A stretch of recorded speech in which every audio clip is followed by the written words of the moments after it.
Okay, it's Steve Mills here. Welcome to this, my second podcast. This podcast called Steve Mills on Success in Table Tennis. And I'm just so excited to be here with a gentleman that if know anything about table tennis, whose name will be very, very familiar. I'm here with Des Douglas, the Des Douglas, Desmond Douglas. Who, back in my day when I played, he was like just head and shoulders better than anybody in the business. And it's great to have you here, Des. Thank you ever so much for being here. Thank you. Thanks for having me, Steve. Pleasure. Just to tell people a little bit about what we're trying to do, Des, and one thing I would say about you, as well as thanking you for being here, is when I asked you, Des, to be here on the podcast, I said to him, look, this is not about me trying to make money or, trying to promote myself in any way. This is just purely about how us oldies, the guys who've been there and done it and played and tried our best for many, many years, can really try and help some of the younger players. Because we both said when we spoke and we're talking about doing this, that, it's not just about, hard work, but we also said, it's really about having goals and aims and being very, very focused.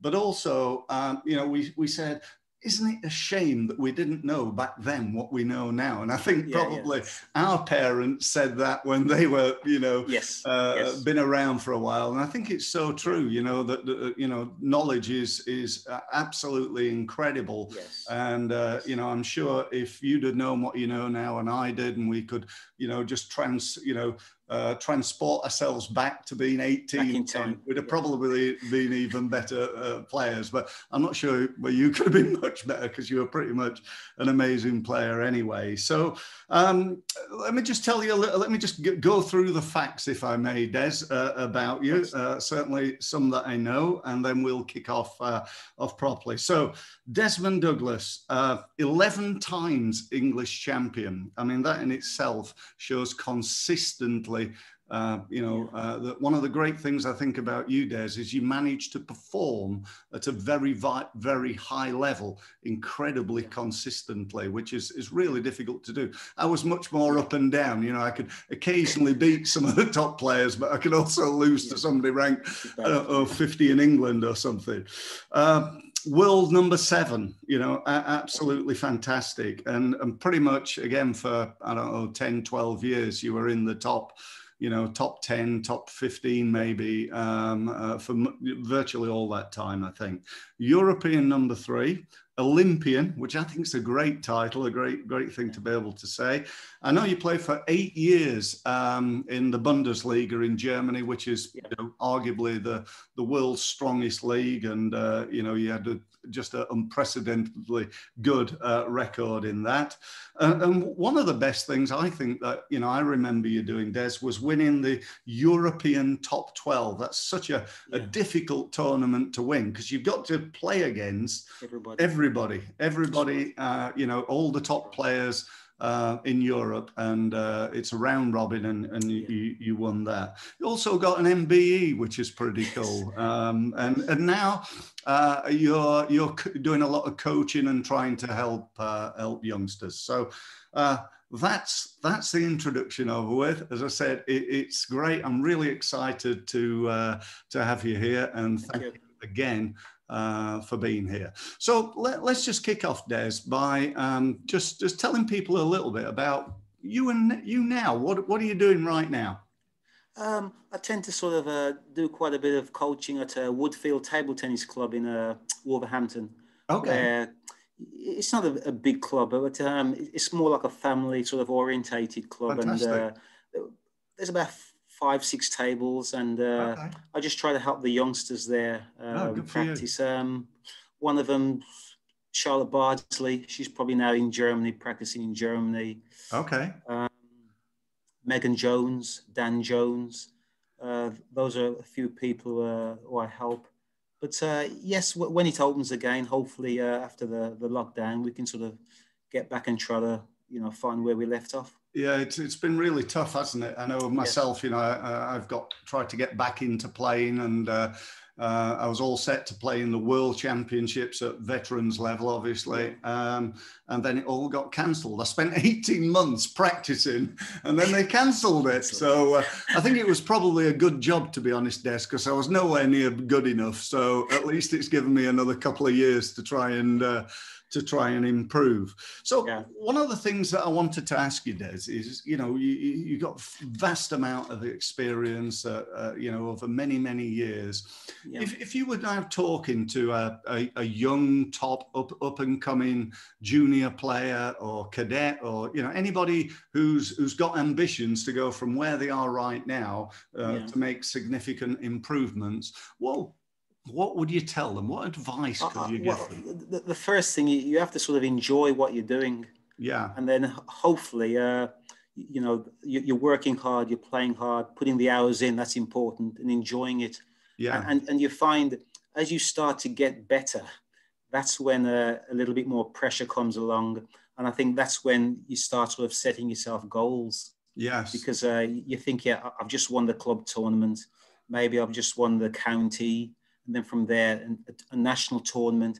And then that's when you start to think, yes, maybe I'm not such a bad player. My goals are starting to improve now because I'm starting to win events. Yeah. Because when you start to win, that's when you start to sort of have little ambitions. Yeah. You take it from there.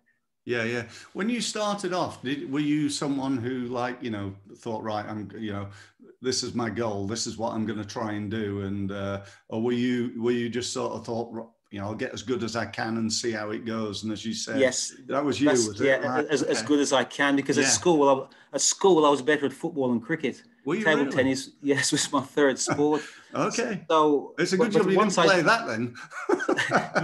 You'd have been seriously good. Probably a lot richer as well, Des. But yeah, I tended to play in the dinner times, you know, at school.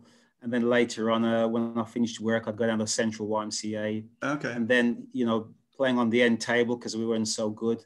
In those days, you had probably Derek Munn, Paul Judd, Ralph Gunnion. Those were the county players, you see. So we looked up to those guys. Yeah. But gradually, I started to get better. Yeah. And eventually, I'd get to the center table or the top table down the YM. Then I know I sort of have a right to compete with the club boys. Yeah. It took me a long time. Yeah. In my days, you know, you had these proficiency awards, the gold, silver, and bronze, and you had to do different things to achieve those things. I was just happy to get the bronze. I couldn't lob, I couldn't chop. I thought it was a waste of time, them sort of things. All I wanted to do was to get the bronze. So I had this bronze badge and I was happy. The gold and the silver, I wasn't interested because there was other proficiency tests, which I'm thinking, why do I need to do that? Yeah, yeah. So I was just happy with what I had. Well, do you know, when I first started, I went on holiday to Butlins, and you'll never guess who was the coach there. None other than Alan Fletcher. And I passed my Helix Bronze Award with Alan Fletcher and became Boy of the Week. And for me, Des, it was the first thing I'd ever won. I'd never won anything. I was useless at every sport. I couldn't get in the football team, the cricket team. I was useless, but just picked up a table tennis bat and I could sort of do it. You know, obviously not to your level, but, you know, I found it. It was the thing that I could do. Perhaps if I'd played tennis, I might have been good at that too. Well, later on, Alan Fletcher did come when I think it was in between university. I think one period for about a month, we played nearly every day at the YMCA. Right. Yeah, it changed to a long pimples on the backhand. Okay, yeah. We practiced a hell of a lot down the YMCA. Fantastic. Oh, yeah. Now, one thing you said a few minutes ago, you said it's really important to put in the time. Yes. So what does that mean? Give me the numbers. How many hours did you use to practice? You've got to try to practice as much as you can. I mean, when I had a full-time job, you're working 8 hours. Yeah. You've got to go home, get something to eat. Yeah. Then you try to go down the YMCA, and depending how long it's open, and just try to practice as much as you can. Yeah. You know, you've got to put the hours in to have a chance. Yeah. Because I feel when I got better, you knew on the circuit, if the people who are going to work, college or university, they weren't putting the hours in as the guys like myself who were trying to play full time. So we had a slight advantage all the time. It doesn't mean you're going to win. No. But we just thought because we're putting the hours in, we had that slight edge. Yes. If you notice, nearly all the tournaments, it was always the same four, more or less the same four. Yeah. You know, the semis and finals, and those are the guys who are really who trying to play full time. Yeah, yeah. The semis or the part time or the social players were like the last 16, 32. Yeah. Occasionally getting into the last eight. Yeah. So you've got to start off by putting the work in, and also to play against a good practice player or good partner. Yeah, that's important too. Yes. You know, to push each other. Yeah. I think a couple of things that I did is I put in the effort to travel virtually every day from Sheffield to Manchester to go and play with Nigel Eckersley, John Hilton, Dave Constance, people like that. Because I just become the best in Sheffield by, you know, a reasonable amount. You know, I was like ranked, I don't know, 15 in England, something like that at the time. And so, doing that, and I suppose with you going to Germany and playing, with the players in your team and against the top standard in the world has got to really help. I didn't have much. Once I got to a certain level in England, I didn't have too much choice because if I wanted to get better, I had to get out. Yes, I couldn't get any better where I was. No. So I had to make a decision. Do I carry on working and playing part-time? Or do I quit work, take a chance, and go and play full-time somewhere else? I think if you look back at, you were a couple of years older than me, but not a great deal. We played at the same time, more or less. Although you appear, you were like, when I was 14, you were like, I don't know, 18, something like that. And you were already a world-class player.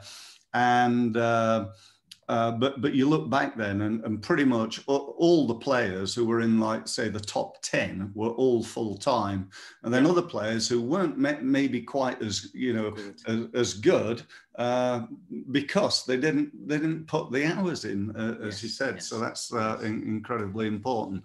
What about on the physical side, Des? Did you? I'm not sure.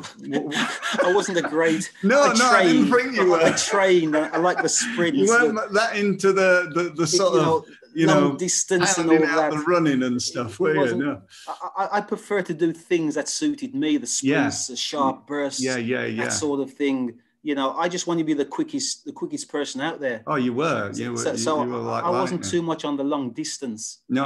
I did it, but it wasn't really around my sort of training schedule. Mine was just pretty simple, really. Just general fitness. The sprints. When I was at the camps, I was put through the paces. People like Peter Simpson, Don, Brian Byrne. So I did what I had to do. But I still wanted to do things that suited me. My game. So I'm not going to, go back and lob and chop and all that. That's alien to me. I've got to be at the table. I've got to be at the controller. I've got to be making people running around, looking for the angles, looking for the gaps. That's my sort of way of playing. Yeah. I mean, you had a very, if I may say, a very like simple way of, you took the game and you actually made it, you did things, as I said, incredibly consistently, but also an incredible high level and at incredible speed. There weren't many players. Now I'm going to be a slightly big-headed here and include me as one of the real fast reaction players, because you and I, we had different styles, but we played in the same way, both close to the table, hitting it fast and hard, pretty much. And I must tell the viewers as well, Steve, at the English clubs one year, I did get a beating one game off you, a very bad beating. And I just thought... What was the score, Des? I can't remember. It was on the 10. And it was a very bad beating, so I had to quickly get it out of my head. And because you were on fire that one game. You've never forgiven me, have you? Really? And, just get on with the game, thinking Steve's won that one. Yes, he's on fire. I've got to break the momentum. Start again. It was a weird experience. I did beat Des I think I'd lost the first, and then beat him, like as he says, really, really easy in a game. And it was a interesting psychology there, I think, because I'm sure you agree. Most of the game is all about the you know, it's all in the head, what you believe. Yes. You know, I had just beaten one of the best players in the world, like ridiculously easy. You know, in a way, a you know, totally ridiculous score. Yeah. And then when you go back to the table, you know, the mentality is very different. You're thinking different things.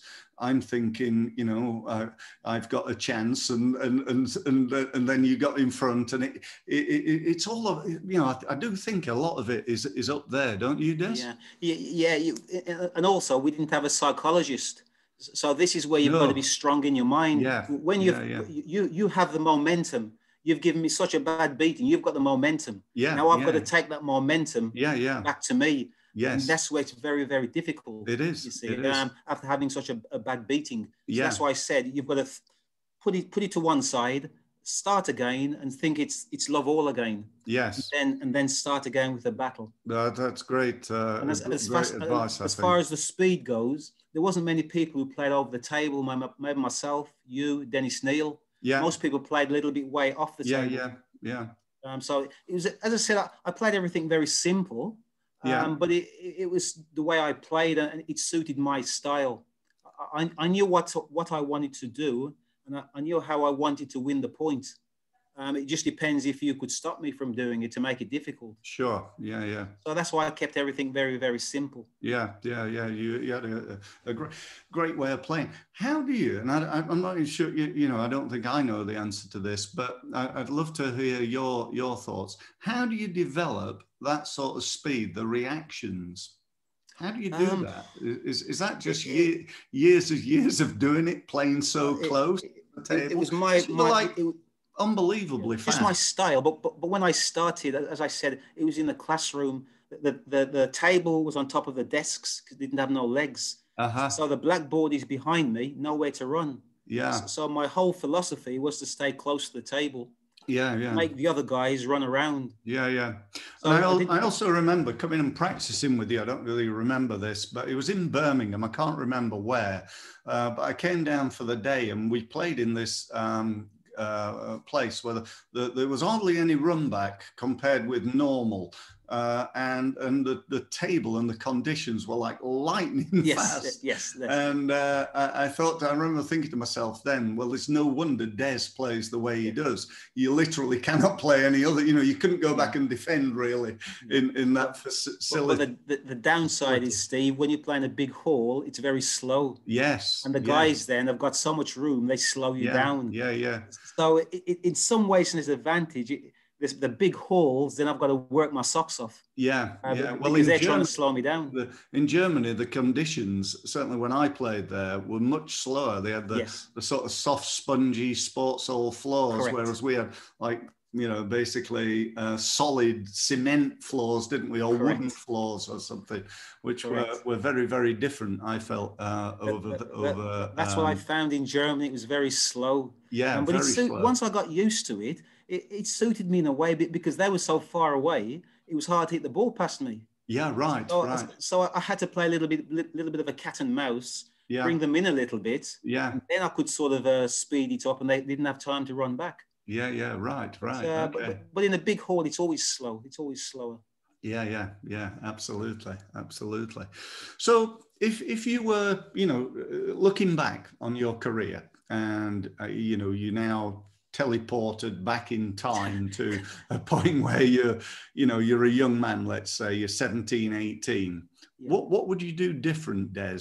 That you know, I mean, you were like, you know, almost, you know, I mean, you were so close to being like the world champion. I felt, you know, but I know they were the Chinese. I started late, Steve. I started late. Started late, right? Yeah, okay. and the problem was also that finding somebody very, very good in that environment. You know, when I started Ormsby, it was Ormsby, Dennis Neal, Trevor Taylor, Nicky Jarvis, Jimmy Walker. Yeah. They had that environment where they could play every day. Yeah. And they were all together, weren't they? Yes, I didn't. And that's why I said I started late. I was working for 5 or 6 years. So while I'm doing that, these guys are playing every day. Yeah. So I'm trying to catch up. Yeah. And when I first won the English closed, I was still at work. So wow. it's funny really, because these guys are playing every day. I'm at work and I'm beating these guys who are playing every day. Yeah. That shouldn't happen. Not really. No. Because they're putting the hours in. Mm-hmm. I'm putting the hours in at work. Yeah. But I realized then I had to, take the chance to play full time and then get into that environment. Mm-hmm. I could play all these players, that sort of level. Yeah. So all the time you're playing at a high level. Yeah. Now, I think playing abroad helped me a hell of a lot. Yeah. Right. Yeah. I couldn't get any better in England. I couldn't get any better. Yeah. I remember a similar thing. I got a job working for British Steel, being from Sheffield, and one day I decided that that was it. I was going to be a full-time professional table tennis player. I got home from work and told my dad I'd resigned, and I tell you, you do not want to know how much trouble I was in that day, because I was about county standard at the time. I was nowhere. I was a long way off that, but so it's a step that I think probably you have to take. So, what about the coaching side, Des? I look back, and I was talking to Don Parker the other day, and Don, by the way, for those who don't know, was like top 4 or 5 in England, became England national coach, and so on and so forth. And Don said, do you know what, we did really well with the level of coaching that we had. What was the did you get great coaching? Was that a real asset to you? In some ways, because Don had been a good player, it was a bit easier. Because he could relate to the problems you were having. Yeah. So whatever he told you, it was easy to relate, and you would try to do it. Yes. If the coaches you hadn't really played at that level, it was a bit more difficult for them. Yeah. Really, it's not good just reading the coaching book and getting your badge. Sometimes you've got to actually go out and do it. And feel what I'm feeling. Yeah. And sometimes it's a little bit like a psychologist. They'll read all these books and they'll tell you all these things what you should be doing, but I've never seen a psychologist go out and do it themselves. No. You've got to do it. Whatever advice you're getting, you've got to go out and do it and perform. Yeah. And that's pretty hard. But the coaches, sometimes what you've got to do. Yes. Because you're playing these guys so often. It depends if they're going to let you do it. Yeah. If they don't let you do it, then it becomes a battle. Yeah. And it becomes more of a peer. And what you fighting believe. to sort of dominate. Yeah, absolutely. The coach is only advisory. I think you look back again, and you and I could name probably half a dozen players that played in our time, maybe world class or top players in the UK. Who, when it got to like juice in the third, you had a pretty good feeling that guy was going to be the guy that won. They won more of those close games. Yes. You were definitely one of those. There were several. I looked over the years, and there were several British players that had you on the rack. They were like that far away from beating you, and you were like an amazing. Nobody. I don't think while I played at all. Actually, nobody ever beat you. I don't think you ever lost to an English player. That I certainly when I played. As I say, I was a few years younger than you, so. I probably missed as you were coming up, but when you were number one, I don't think so. Did you? I think Alan beat me I think before Alan, it was probably Dave Hanna. But I felt. I think that was after I was gone then, Des. I'd already packed in. I heard that. I heard that Dave Hanna was the first guy to beat you. So I thought when I played Alan, I felt I was so much under so much pressure I'd never ever felt, because it was 10 times in a row. So that was a 10th consecutive final. Right. It never been done.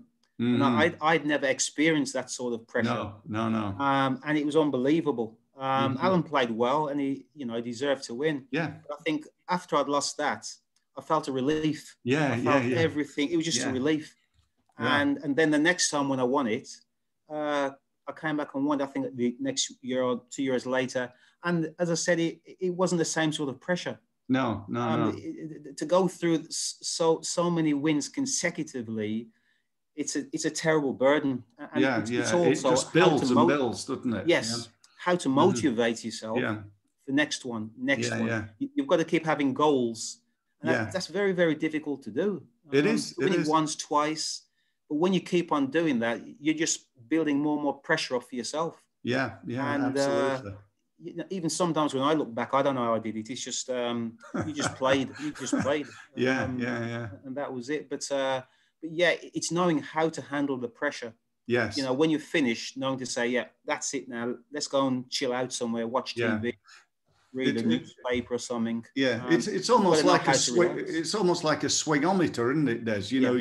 You get to a level where you're getting the game's going on and you're getting a little bit more nervous, a little bit more. If you just tip over, it goes, your standard goes down. But keeping it at that high level is really, really important, where you're motivated, you're totally focused, but you've not gone over to a level where you start thinking about, what if I miss this? It's the old saying, isn't it? If you think, I'm just about to play against you, it's 19-all in the third, and I'm thinking, don't serve in the net, Steve. Whatever you do, don't serve in the net. What happens? You serve in the net, don't you? And as I said, you didn't have a psychologist. You've got to do it yourself, which is harder. Absolutely. And this brain in here gives you what you're thinking about. So if I'm thinking about not serving in the net, the brain just hears serving in the net. You sort of go ahead and do it. Not always, sometimes. I'm thinking just to serve short and tight.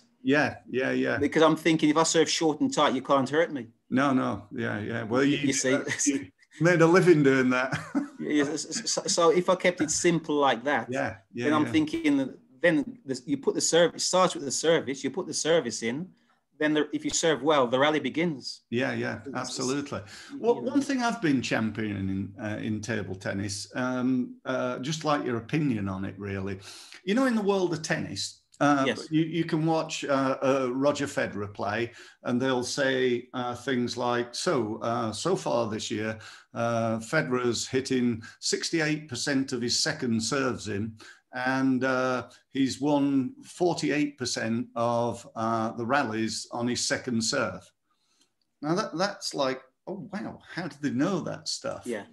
And I think that is such a, if I looked at the game now, and I'm less involved with it than you are and others. That was something that you and I don't think ever knew. I couldn't tell you how many points I won with my backhand or my forehand, which serve. If I get to deuce, then which serve converts more, or I had no idea at all, really. I think that's what information is for the statisticians. Yeah. When we're playing, we're trying to get the serve in, and we're trying to win the point. Yeah. We're trying to find the easiest way. And as long as we're winning, we'll continue. We won't say 48% here or how many backhands you hit. We know what we've got to do, and we just get on with it. Yeah, absolutely. Too much information otherwise. Well, you could be right, but I just wonder whether the modern players of today in the world of table tennis, I don't know whether that would be a pain in the neck or a benefit to know that, when Liam Pitchford opens up with his backhand, he wins 48%, but if he gets his forehand in, it's as high as 70%, and therefore he needs to focus on that more. But if you don't know those sorts of stats, I think you tend to do what you're good at. Yes. You tend to do what you're good at, and you try to do that as often as you can, and try to stop the opponent from stopping you from doing that. Yeah. That's the way I see it. I don't really see it. I try to make it very simple. I once went on a coaching course, and the guy said to me, "Don't you ever think how many revolutions is on the ball when they chop it?" I says, "Why do I want to know how many revolutions? I just want to know if it's chop or float." Yeah. And just hit the ball over the net. Yeah. So I'm not interested in all this whatever. I just want to know what spins on it. Yeah. And have the back angle accordingly and get the ball back. Yeah. As I say, keep it simple. Yeah. That's really cool. So I don't want to take too much more of your time. So, as I said, really appreciate it. It's been great talking to you.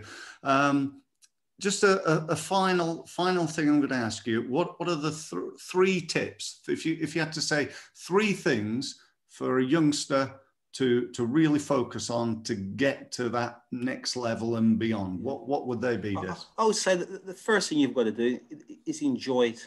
Yeah.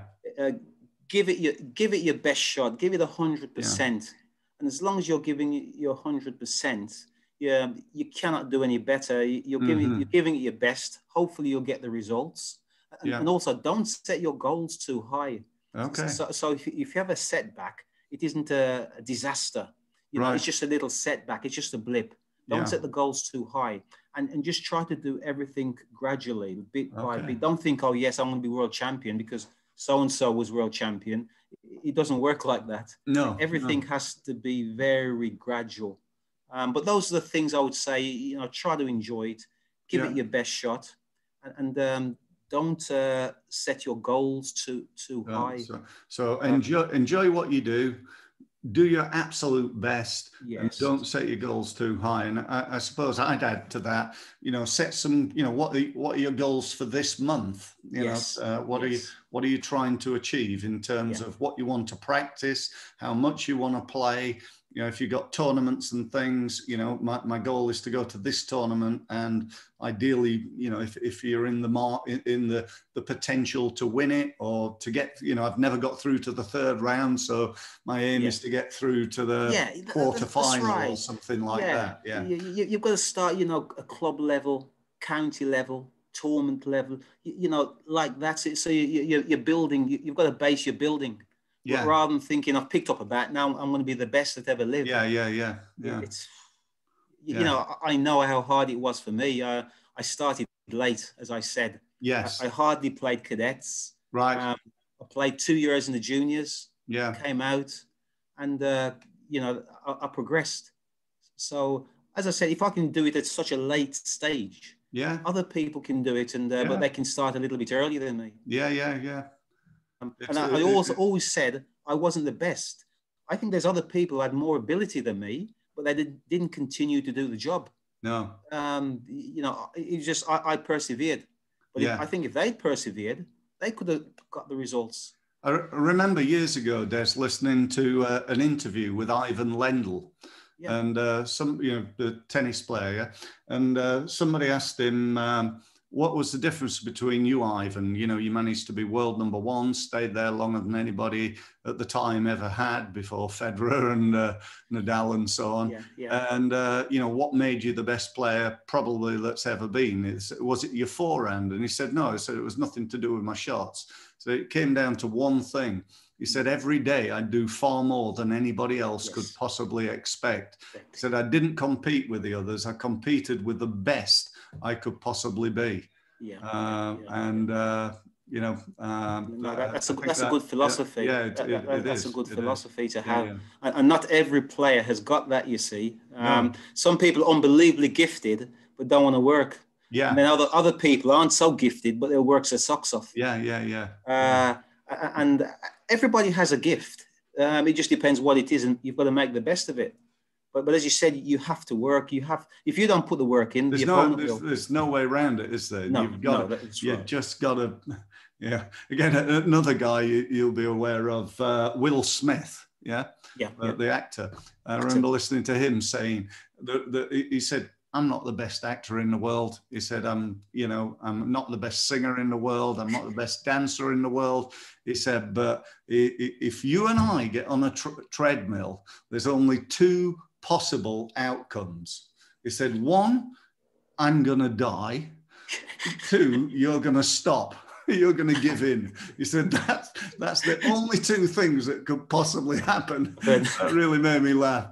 And, just his sheer dedication got him where he was. And whatever you do, whatever walks of life, if you want to be the best, then you've got to, put the work in. The hours, put in the hours. That's the only way. So that's the message. That's a culmination of it all, Des. Thank you ever so much for your time. I really appreciate it. My pleasure. You've been, I think, in my life, I just like to say you've been a great champion. You really have. You've been a great role model to people like me coming up, and You know, you were also a great target to try and hit, I think, you know, because you know, we had to try and beat you, but we never quite managed to. But thank you ever so much for being here.